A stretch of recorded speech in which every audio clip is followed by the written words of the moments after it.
Hi, everybody. Will here with this week's interview chair. This week we have Mr. Richard Powell. Sit back and enjoy Richard for an hour.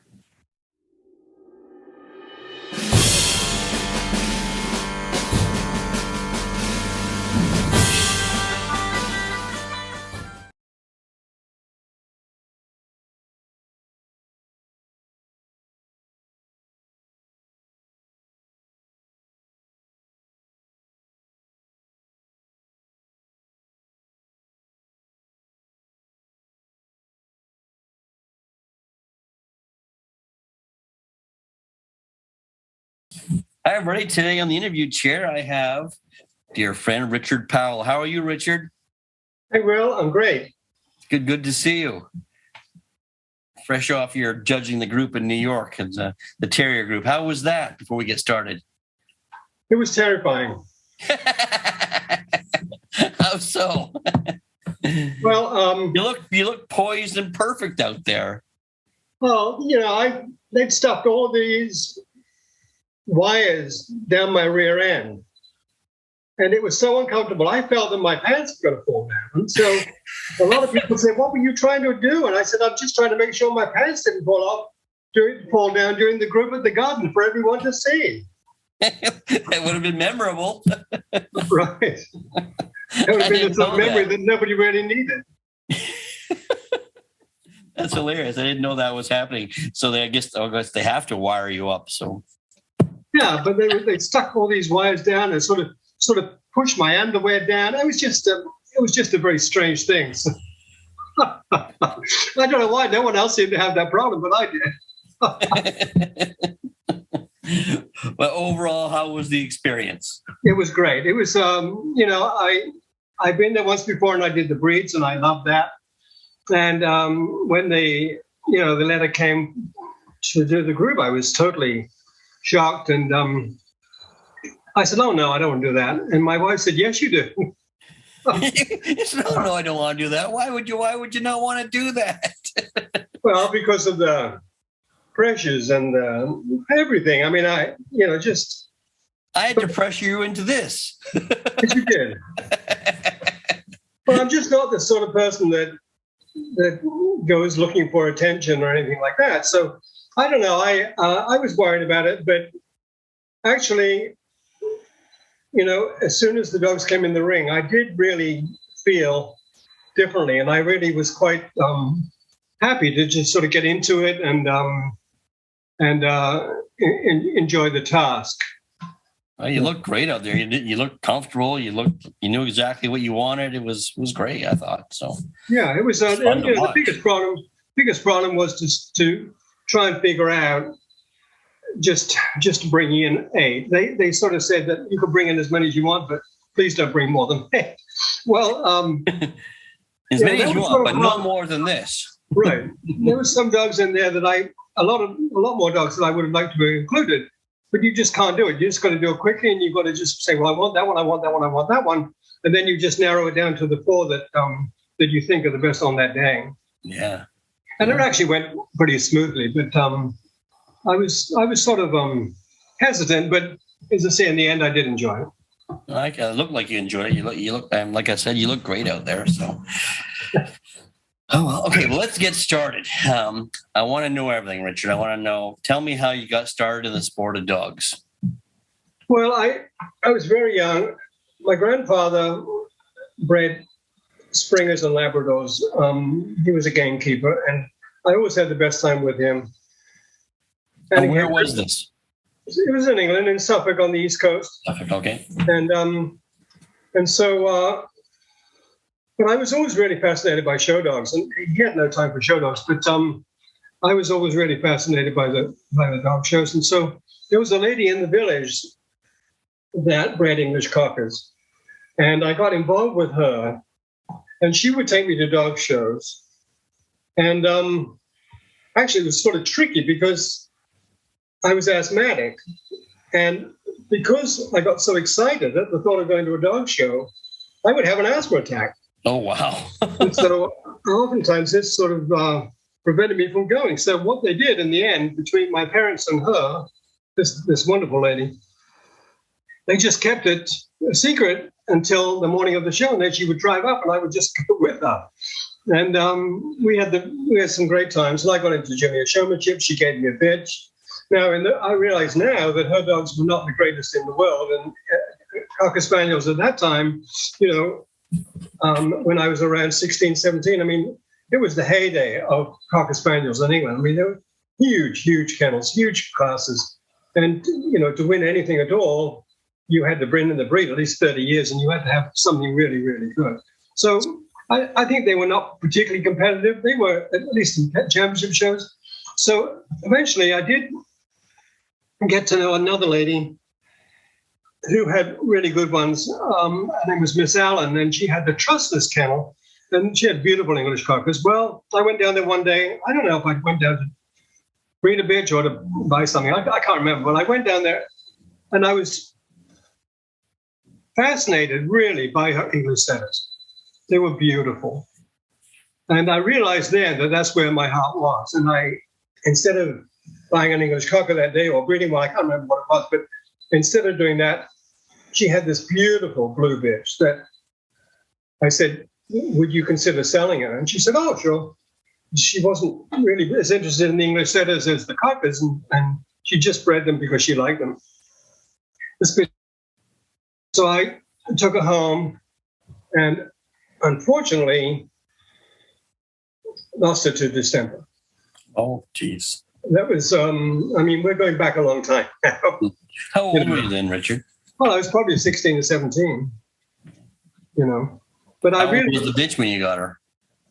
I bought her, she was about 6 months. Okay. Yeah. And then I realized that I wanted to get to know more about sporting dogs and show dogs. And so I worked for these wonderful people called Bilton. And she had a huge kennel, a variety kennel, but her favorites were black and tans. Anything in black and tan she really loved. Manchesters, Welsh Terriers, Gordon Setters, Archangel Pigeons. She had everything black and tan. But she had other things as well. We had this beautiful Borzoi dog. She had a lot of really good dogs. And she, I found out later, owned the English setter Mysid Mustard, who Royal Dalton has modeled their dog on. Oh, wow. Yeah, she actually owned that dog. And we were going back a long time, obviously, because the Daltons were made in the 30s, and she was by this time an old lady, but terribly knowledgeable. And not only she and her husband were great to me, great to work for. They took me in as a family. I mean, they hardly paid me anything, but I got to work on these wonderful dogs. And the most exciting thing was they lived in the middle of England in Stratford-on-Avon. And just down the road was Joe Braddon and Gwen Broadley. And so they would meet all the time socially. And I could be included. I was included a lot of times for dinners and meetings, and they would come over to the house. And as I said, they treated me like family. They didn't kick me out just because I was a kennel boy. So I learned an awful lot from Joe Braddon and Gwen Broadley and those people. And I really got to learn a lot about sporting dogs. Gwen Broadley not only was famous for her Labradors, but she had champion Flatcoats, Springers. Oh, I knew Springers. Wow. Oh, yeah. She had a lot of champions earlier on. In the end, she just had Labradors. But, I mean, she had a lot. She was terribly, terribly knowledgeable. And, of course, we all know Joe. I mean, he was a great character and a great fiddler, but he was a great dog man, probably the best dog man I've ever known. Really? Wow. Well, I think probably he and Rick and Michael Dackler, I think are the three dog people I would say unhesitatingly, let me give you $100 and go buy me something. Wow. That's incredible. Maybe $1,000. Yeah. maybe five these days. Yeah, exactly. What would we get for $1,000? Yeah, really. So how long did you work there? Quite a while. I was there for quite a while. And I really wanted to get into terriers. I love the sporting dogs, and I always will. That's probably where my heart is. But I really wanted to learn how to do terriers. But it was very difficult in England to get with a handler. not like it is here. The handlers there just simply couldn't afford help. And they just did it on their own. And I knew a lot of them. I got to know a lot of them, but I mean, none of them could take you in to help because they really couldn't afford it. But I did work for this lady who had the most beautiful kennel of Airedales. It was called Sickaway, and she had an incredible kennel of Airedales. I mean, just beautiful. She was the most awful woman to work for and horrible. But I did put up with it for a while. And Denise Barney, who worked for, who bred that great Griff who came here, Lincoln, she also worked there about the same time. And so did Rodney Oldham, who judged the, what was not the non-sporting group at Crufts this year, the utility group. Rodney Oldham also worked there about the same time as me. Well, I really couldn't stand it. Now, this woman bred beautiful dogs. She also had the top-winning curly-coated retriever, which I used to groom and slept in my room. She was the record holder. I think she got 56 cc's. But anyway, her Airedales were so good. She bred Riverina Tweedsburn, who went best in show at Crufts. Didn't carry her name, but she did breed it. She bred some really good Airedales. But she was just a bitch. I mean, even to her family, she was horrible. So just up the road was a kennel. And it was run by this guy called Frank Brown, who had the most beautiful greyhounds. So we became friends. And the kennel was actually owned by a veterinarian in London called Sheila Robbins, who bred, she probably had the best min pin kennel in England at that time. But she also bred Griffs and Staffordshire Bull Terriers. She had quite a big group of dogs that she bred. But she owned this kennel. And Frank said, look, he said, this is miserable. You know, you hate it. Everybody else hates working for her. You're not going to learn a lot working for her. Why did you come and work for me? Well, I said, no, I really want to learn terriers. So I went to work I finally went to work for Sheila. I worked there with Frank for a while. She was wonderful. She bought a Cairn, a Lakeland, because she knew I was so interested in terriers, and she put me in touch with Betty Barr.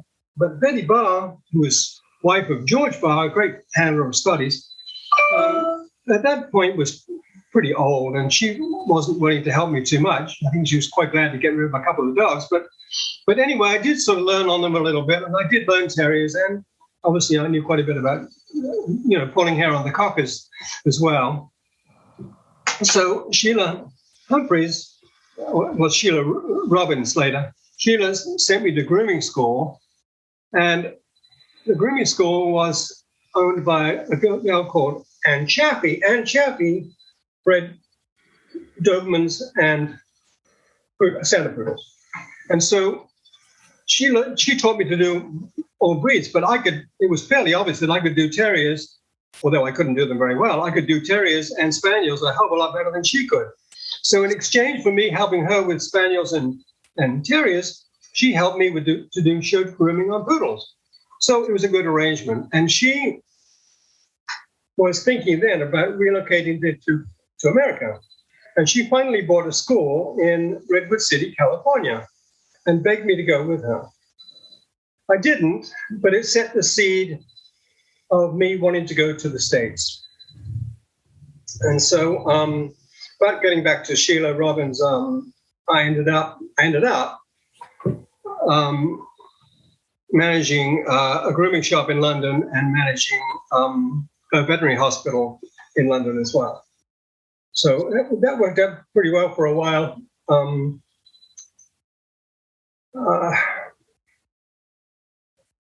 I can't remember what happened next, but when you say you want to know everything, chronologically, it's sort of hard to tell. For a while, I did sort of, after all that, I did leave I started grooming on my own, I think.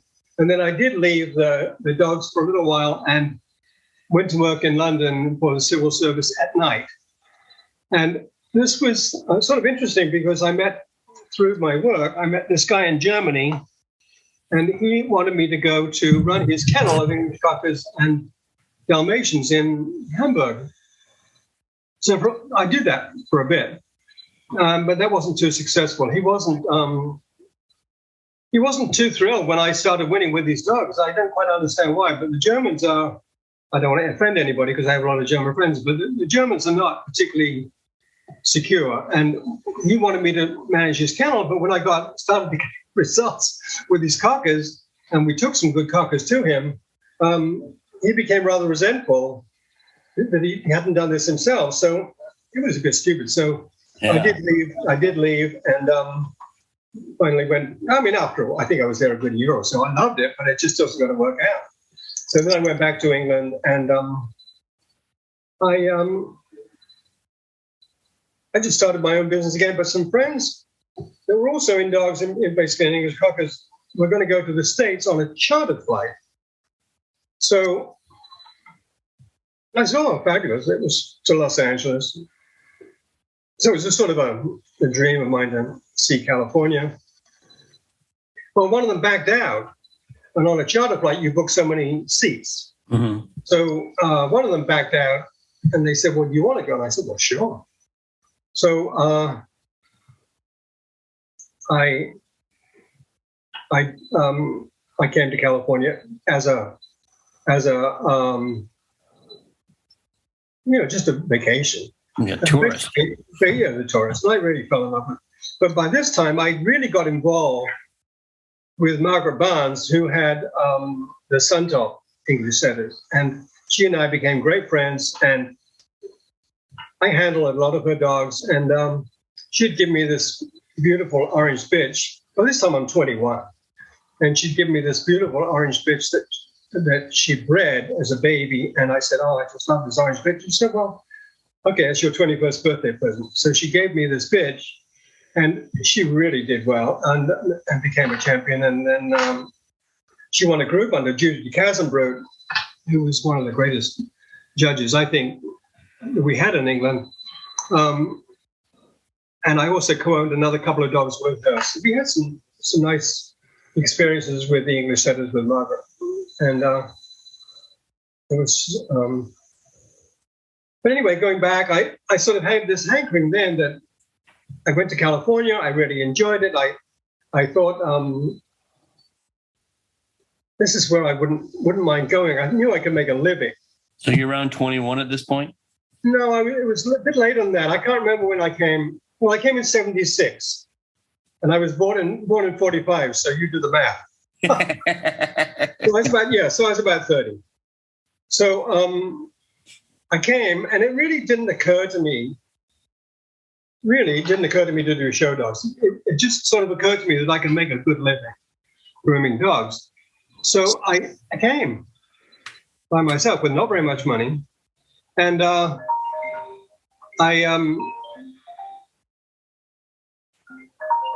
went to this grooming shop in California, and I said, they said a groomer wanted, and I said, well, I'd like to apply, and I think I'm a pretty good groomer, but, there's certain things I don't know. I don't know what a cockapoo is. I don't know some of the breeds that you have here, which I wasn't familiar with. This is before Doodles, but we had cockapoos and terripoos and shih tzu poos, and I didn't know about these things. So she said, well, I tell you what, I'm going to send you to my daughter, and she can tell me if you're any good. And then we'll take it from there. So I went to see this girl at this shop called Love on a Leash in Beverly Hills. And it was run by a gal named Sherry. Well, Sherry and I immediately hit it off. We just had the best relationship. She taught me so much about pet grooming. And it ended up that she and her mother in the other shop, they shared me. I would work for a few days with one and a few days with the other. And really, it was wonderful. I did that for a while. And then I don't know, I still sort of had this hankering for terriers that I really would like to do them. I wasn't going to do them. I had to do them as well as anybody else. I didn't want to do them half-assed. Right. So it turned out that No, sorry. Go back a little bit. A little bit. I'm getting ahead of myself here because I'm trying to get it all crammed in. At my age, remembering everything is not very easy. But You're doing great. but to go back a little bit, Joe Waterman Okay. needed someone to help. And so I went to work with Joe on the weekends. And I don't know how I did it because I worked during the week for these other two ladies.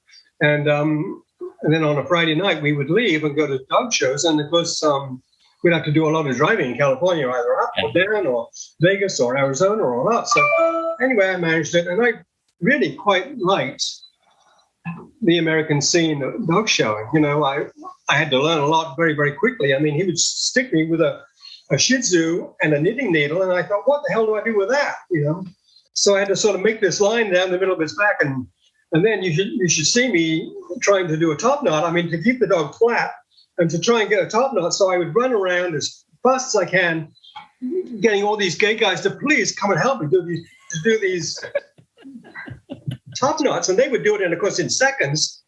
And so then Joe thought I was just wonderful, so we had all these knots ready. But it really was great. I learned to do Bedlingtons, Bichons.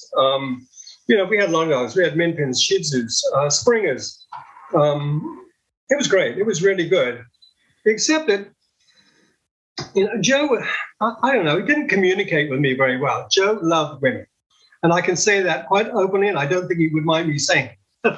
Joe was not a man's man. He didn't particularly like men. So we would drive up and down all these coasts to dog shows and back again. And I would say, did you see that great chow? Did you see that Springer today? Yeah. And that's all I would get. And it really frustrated the hell out of me because I'm a talker.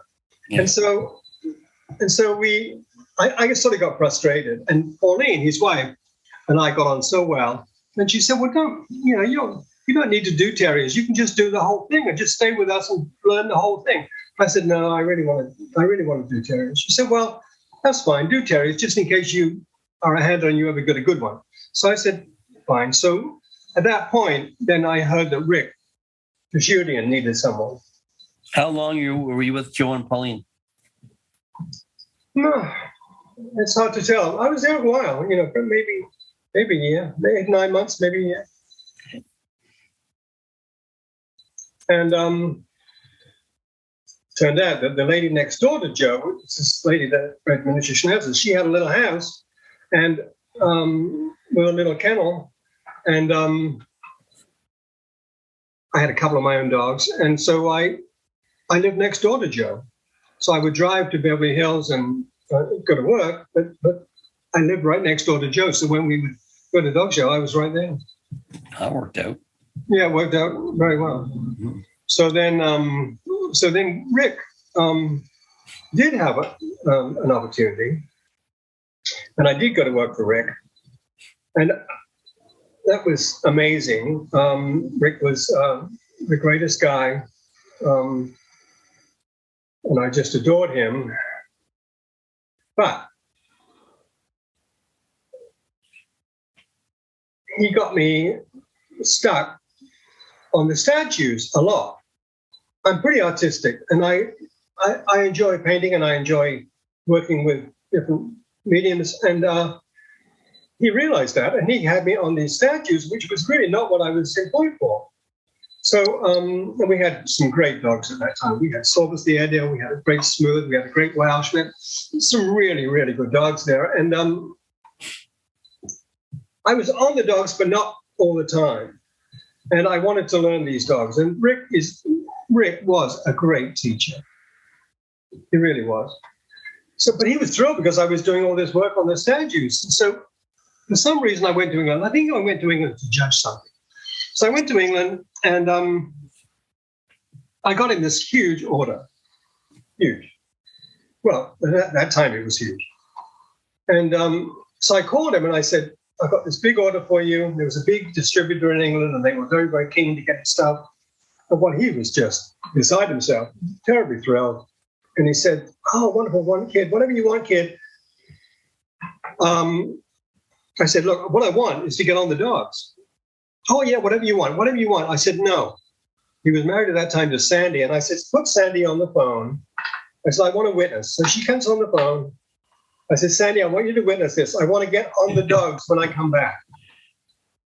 And she said, okay, as far as I know, that's a promise. So I had a witness. And when I came back, I did get on the dogs a lot more. But he was still, I felt that at that point, I felt that Rick was really more interested in the statues than the dogs. I don't know if that, I felt it was a progression, but I felt that his heart wasn't in the dogs as much as it was the statue. I think that was a mistake now because he wanted me to go with him to New Orleans. I said, no, I don't want to go to New Orleans. I said, I've just come to California. I haven't been in California that long. I'm just getting to know things. I said, it's just not a good idea for me to go with you. That possibly was a big mistake because if you remember, when he got there, he took on Fitzpatrick, who went Western Show at Montgomery with the edit. Well, so in hindsight, it could have been a mistake.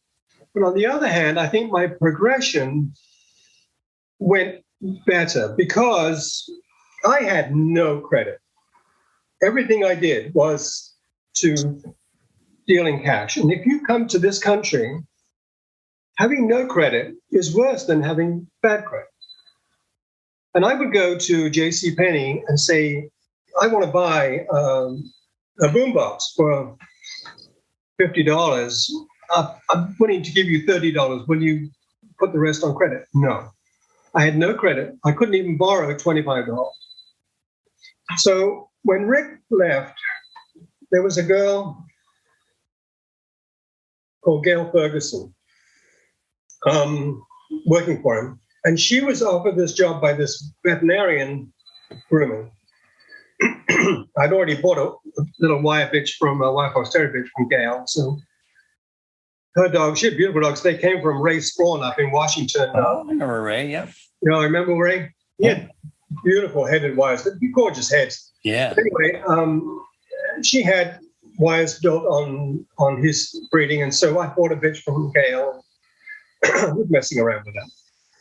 And so I was offered a job by this veterinarian group in Los Angeles, in Glendale, Los Angeles, California. So I said to Gail, are you going to take that job?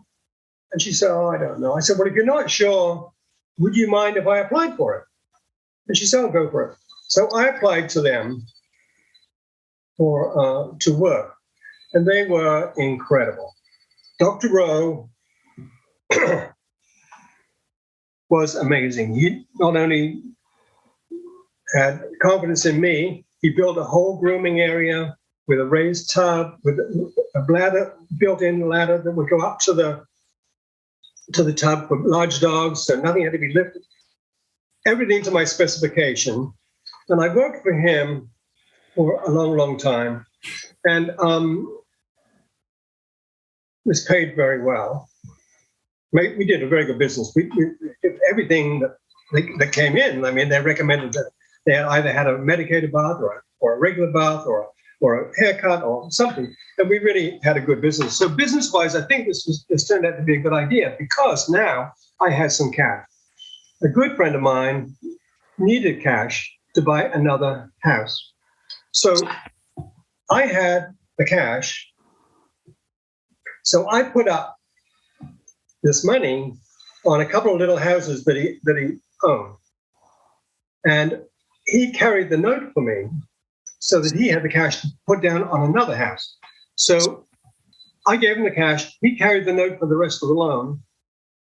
And so suddenly I owned a house. I suddenly had credit, Right. which was great, a great way for me to go. So I think really that was probably a very good step for me to take.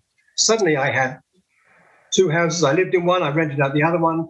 I had a good job. I had my little Cocker Spaniel. I think I had a Karen as well, but I can't remember. But anyway, the bitch came into season, and Woody had this beautiful dog. Well, he wasn't great behind, but he was really beautiful everywhere else. He had beautiful hair, beautiful front end. called True Coat Admiral. And he was a really good dog. Well, my bitch had a good arse end. So I said, Woody, would you mind if I bred my bitch to Admiral? And he says, you know what? You have talent and you're wasting yourself doing pet grooming. Well, of course, I thought that was true at the time, not realizing it was BS because nobody can get help here, can they? I mean, everybody needs help. Woody needed help. And I think that I had talent going to work for Woody after people like Robert Milano, Peter Atkinson, R.C. Carusi. Now he's telling me I've got talent. Well, I believed it at the time. So I said, oh, well, maybe I should do that. So by this time, I've been going out with Sue for quite a while. Sue was managing editor of Kennel Review. Oh, okay. She was very famous, and so she and I met a lot of people through Kennel Review, and I'd already got to know a lot of people in the show world. And so we got married at the end of my term with the vet and my beginning of time with Woody. Woody had a house on the property that we could live in. So we got married and we moved into Woody's. I was there for 4 years, and at the end of 4 years, we left, and he wanted to sell his kennel, but I couldn't possibly afford it. And I mean, we're talking a lot of money then, and this is years and years and years ago. So we moved east, thinking that we could get a lot more real estate, for our dollar, Sure. And that's why we moved east. And thinking about it now, I think probably, because of the age thing, I think I was sort of a bit worn out. And I probably, if I was younger, I probably should have worked for someone like Cliff or Peter on the East Coast, because the East Coast is very traditional. And I moved to the East Coast thinking, well, I work for Woody and I work for Rick, and I'm suddenly going to have 30 clients, and I'm going to be unstoppable. Well, that wasn't quite the case, but I did have some nice people to show dogs for, and I got off to a good start. And we had a boarding kennel, we had grooming, we had, we had several terriers that we bred, and so I did that for a while. And then I met, through the Welsh Terriers, I met Elizabeth Lehman, and she turned out to be the most incredible client. And I pretty much showed for her in the end. And she was just wonderful. I could do whatever I wanted. I could not go to shows if I didn't want to. I could go to shows if I wanted to. I could go wherever I wanted to go. The only thing is, she would not advertise. She was not interested in specialing dogs. She just wanted, I had to go to the specialties. And we did that, and she was very happy. That's pretty much what I did in the end. And in the end, I said to her, I think I would like to judge. Oh, she thought that was a great idea. And I said, well, that means if I'm asked to judge Montgomery, that means we can't show the dogs. Oh, then don't worry about that. That'll be great. She was wonderful. And so then I started to judge, and then we did. What year was that? Sorry to interrupt, Richard. What year was that you started judging? I don't know. It's probably about 20 years ago. Okay. You're asking me for these things. I'm not prepared for these dates, but I think it's 20 years. It's 20 years ago, because I did look it up recently just to see. So they were short of terrier judges, and they were asking people, if you're really interested, would you consider? And so I was very lucky. I mean, I was very lucky. I got the terrier group, and I was interviewed by this wonderful lady called Harriet Borsuch, and I went to her and I said, I've been given this group. I don't know some of these breeds. I don't know Skies. I don't know Staffordshire Bull Terriers. I don't know some of these breeds. She said, you'll learn. She said, I've watched you since you moved to the East Coast. I know you will learn. She said, I have great confidence in you. She said, I give you one piece of advice. I said, what's that? She said, don't take the last flight. And I said, really? That's it? And we had lunch, and that was my interview. I mean, amazing. I can say this now because I'm not going to get her fired because she's dead. But I was very lucky. I was very lucky.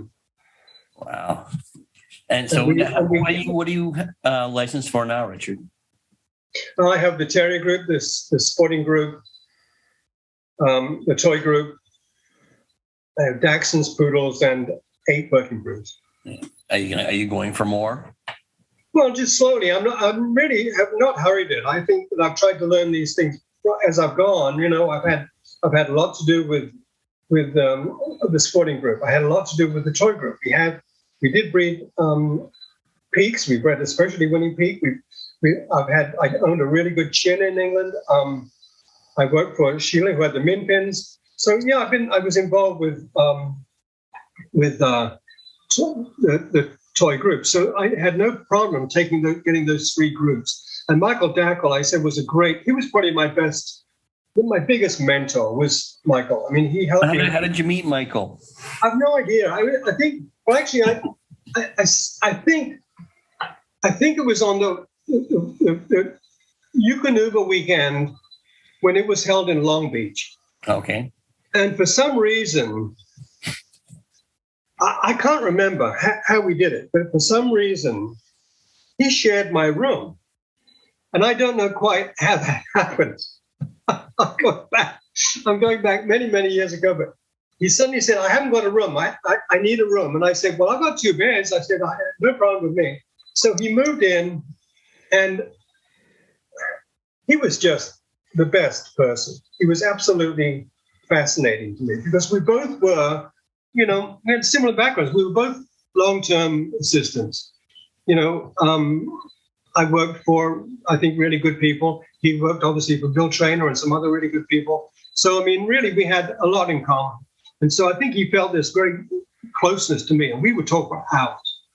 If I put up a poodle somewhere, I would immediately call him. And he would tell me that, oh, I hated that dog. and then we could discuss it. We talked about English setters. I learned so much about English setters from him. And this is my breed. Yeah. I mean, he was just wonderful. And I missed him terribly. So how did I get onto Michael? Where was I before I got to Michael?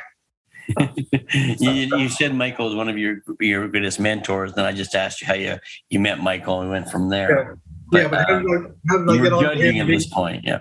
Judging, yeah. I think he was very, very helpful to me in judging. I think that, he pushed me to do the sporting group. I said, well, I don't know a lot of these dogs. I don't know some of these breeds. I don't really even think I want to. And he said, no, you do. You're going to do the sporting group. You have to do the sporting group. So he pushed me to do that. And then when I got that, I enjoyed it. But I knew I would always enjoy the toys. I knew I would enjoy certain aspects of the sporting group, but I didn't know if I would enjoy some of the breeds. And I feel the same way. I think I love all the toy breeds. I really love the toy group. I don't know. I think I feel similarly about the working group. I just don't think I would like all of it. So far, I have the pretty breeds, the Dobermans and Boxers, and the breeds that I really like. I have those, and I'm at this point. I just want to judge extra breeds that I like. But I think it's also very good for me at my age to do more and more because it's a study, it's a test. I mean, it's not very hard, but you still got to study for them, and you still got to remember things in your interviews, and so you've got to put that across that you have some sort of knowledge in these matters. So I think that's a good thing for me to do. I'm not a great reader, so it's a good idea to do more and more breeds. But I just really am now doing the breeds that I really want to do. I was in Mexico a few months ago, and I did Frenchies and Bulldogs. Well, I'm sure I screwed them up, but I enjoyed them. I don't think I totally screwed them up because I think every day we did the same sort of things. But afterwards we talked about it. But I did enjoy Frenchies and Bulldogs a lot. It was 70 Bulldogs, I think, and probably 50 Frenchies. And although I've been to seminars on both, still doing that, getting your feet wet is very different from a seminar. So I enjoyed that a lot, and I would like to do those 2 breeds. I love to do Beagles. I've had a lot to do with Greyhounds, and I'd love to do Whippets. So a few breeds that, I'd like to do a few more breeds. But, if I go once a month, I'm thrilled. I don't want to go every week. I just don't want to do that. Right. So I'm passionate about it. I get excited at the thought of going. I'm leaving tomorrow for 2 shows in New York State. And I'm quite excited about it. It's a little show, but hopefully there'll be something there that I can really get my teeth in, Sure. And so I still like it. But I don't want to go every week. This year I did. Like in June, I was there and then there and then there and then there and then, and then it was the garden. And my poor garden, the grass and the weeds and it just took over. And I said to my wife, don't let me do this next year. I don't want to do it. I just want to have 1 show a month. I mean, I could concentrate on what's going on here. We have an acre and a half to look after. That's a lot. It's a lot of work, I know. I'm the same way here. I've been so busy. I had to hire someone to cut my grass last time because I hadn't been home. It's crazy. Yeah. Well, I haven't got your sort of money, so I've got to be. I have to do it myself. All right. Since you wear both hats, I'm going to ask you 2 questions. If someone came to you and said they wanted to be a handler, what advice would you give them? Finish college. Go to business school. And then work for the best handler you can find in the breed that you're interested in or the group that you're interested in. You've got to have a business sense. Mm-hmm. Oh, for sure. You cannot get into a van and walk in the ring and think you're a handler. You've got to know, first of all, how to conduct your money that comes in every month. You've got to make it work. Secondly, you've got to know how to take care of dogs. If you're on the road and one gets sick, you've got to know how to take care of it. You've got to work for people that know that. You've got to go to a handler that not only show you the fine intricacies of trimming those breeds, but also how to look after dogs. That's the most important thing. Yeah, it really is. But first, get your education. If you decide that you're not going to make it as a handler, or you decide that you don't want to go every weekend and into each week being a handler, you can always go back on whatever you just went to college for. If you decide you go to college and you want to do architecture, well, you can always fall back on that. Right. Dog shows will always be there, we hope. So yeah, that's what I instilled in my kids. And they're both very successful, thank God. But I see young people, not enough, but I see young people coming into this business and just grabbing a lead and thinking that they're a star. Well, you've got to learn the basics. You know that. And I know that. It's very important that we know how to conduct ourselves properly, how to save our money and have health insurance. So many people, great handlers, no names mentioned, but they ended up with nothing because they're paying out because they have no health insurance. Well, we're all going to get old. We're all going to have things go wrong. We need health insurance. I'm lucky. I married a nurse, and she became a nurse just so that we can get health insurance. And she's a great nurse. So I'm lucky. And she's also 12 years younger than I am, so I'm going to be looked after. Okay. Second question, Richard. What advice would you give for a young judge?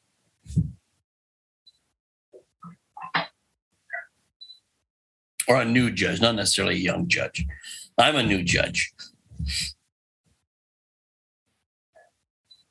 Annie Clark said she learned an awful lot from judging dairy cattle. Mm-hmm. I think it would be a very good idea to go to a big sheep show or a big cattle show and look at those animals and then afterwards listen to what the judges say and how they came to those conclusions and see if you can figure it out. Because if you can't, then you don't have an eye. And if you don't have an eye, you can't make a good judge. But if you have a good eye, you have a little bit of artistic interpretation, you could be a really good judge. But you need the eye. And I think that, to me, it's fascinating. If I go to a sheep show and I can watch, and I can think, well, that one's got that and that one's got that, I wonder if he'll come to the same conclusion. And if they do, and then they give their reasoning, which they do, I mean, I wish we could, but give critiques as to why we did something, why we did. I think then you can learn an awful lot. And as I said, Mrs. Clark had this book, and I think it's called The Techniques of Judging Dairy Cattle. Yes, I think I've heard that. Yeah. Yeah, and it's a great book. That's interesting. I might do that. I know some sheep breeders. So maybe I'll ask them about that. That's interesting. Well, the judging, the judging at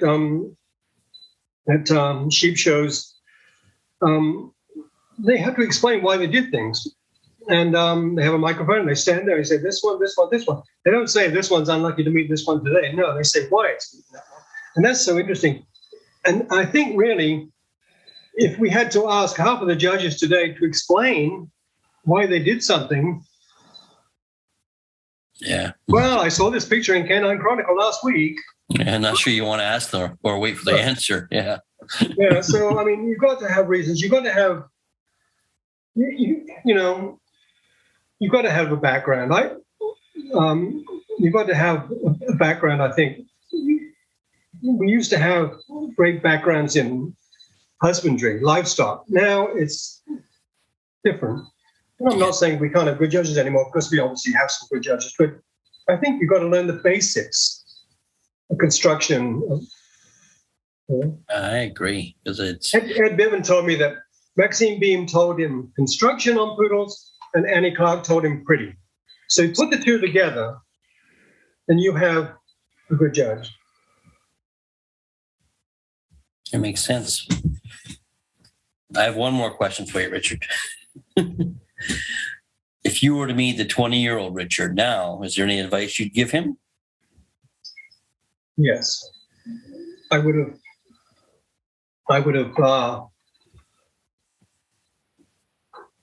got into serious dogs, a lot sooner. I would have come here much sooner. Yeah. I But think it sounds like your background in England prepared you for here. So. Yeah, I think it did prepare me for it. But I think when I finally got it done with Woody, I think I was at the age where I thought, I can't do this again. But I think when I came to the East Coast, if I'd have been with Peter for 6-7 months, then I would have been able to show the people that I was ready for it.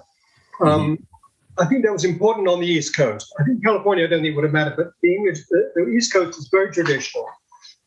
And so you had to be established. Yeah, I get that. It's almost like I was talking to Wayne this morning about that, a different aspect of that, but it's kind of the Mecca if you think about it. It's like there was so much concentration of dog talent on the East Coast that you couldn't cross the street without meeting somebody that could teach you something. Yeah.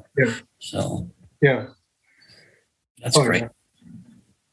Well, thank you. When I first started, I mean, we had Peter and Cliff and Gunther, and I mean, there was a lot of talent on the West Coast, as well. We had Clay and Eddie and Woody and Bob Jordan and Mark and